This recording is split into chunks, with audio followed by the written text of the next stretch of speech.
Quando a gente constrói aplicações na nuvem, geralmente usamos vários serviços diferentes, né? E cada um deles tem lá a sua promessa de confiabilidade.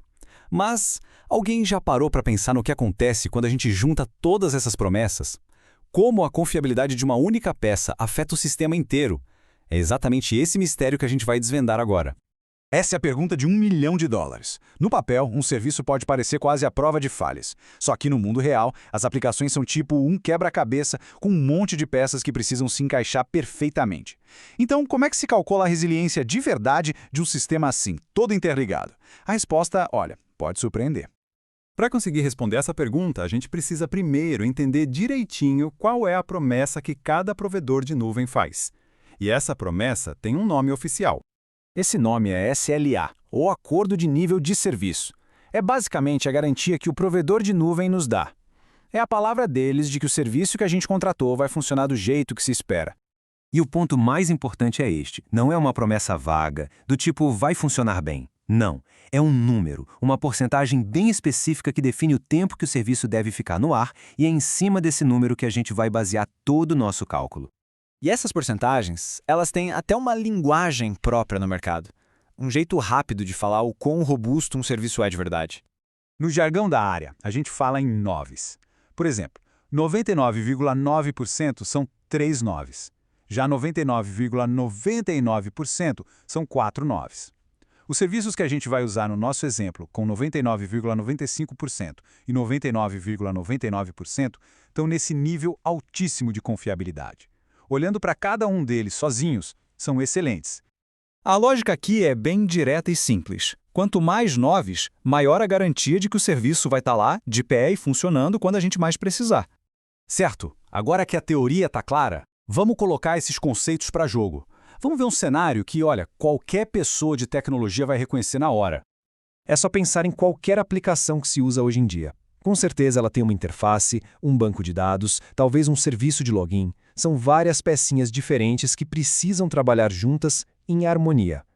O nosso exemplo tem uma arquitetura bem clássica. De um lado, um serviço de aplicativo web, que é o que mostra a interface para o usuário. Do outro, um banco de dados SQL, que é onde ficam guardados todos os dados. O ponto fundamental aqui é que eles são totalmente dependentes. Um simplesmente não funciona sem o outro.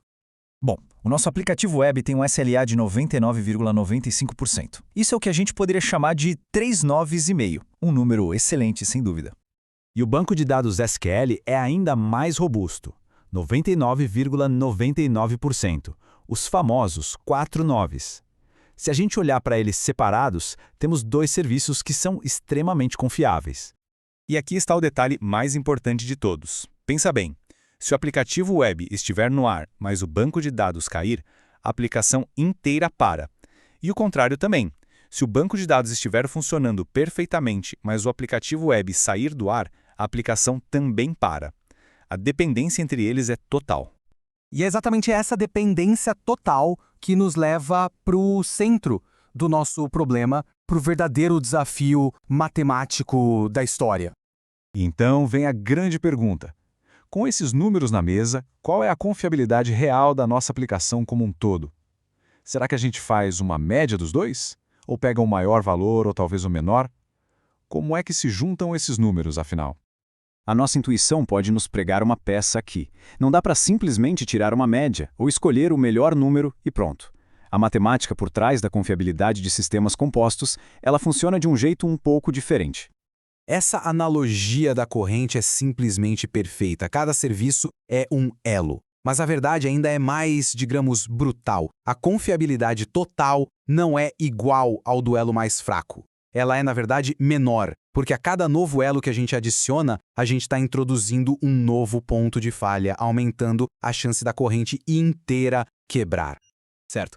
E como se calcula isso? A regra é, acredite, bem simples. A gente multiplica as probabilidades. Pensa assim, para o sistema inteiro funcionar, o serviço A precisa também o serviço B estar no ar. Então o que a gente faz? Multiplica os SLAs deles. 99,95% vezes 99,99%. O resultado dá mais ou menos 99,94%. E aqui está a grande virada da história. O SLA composto é pior do que o SLA individual mais baixo que a gente tinha. E essa é a reflexão que fica. cada novo serviço que a gente adiciona, não importa o quão confiável ele seja sozinho, acaba introduzindo um novo ponto de falha. Matematicamente, ele sempre vai diminuir um pouquinho a confiabilidade total do sistema. Entender essa cascata de riscos é o primeiro passo para começar a projetar aplicações que sejam de verdade resilientes no mundo real.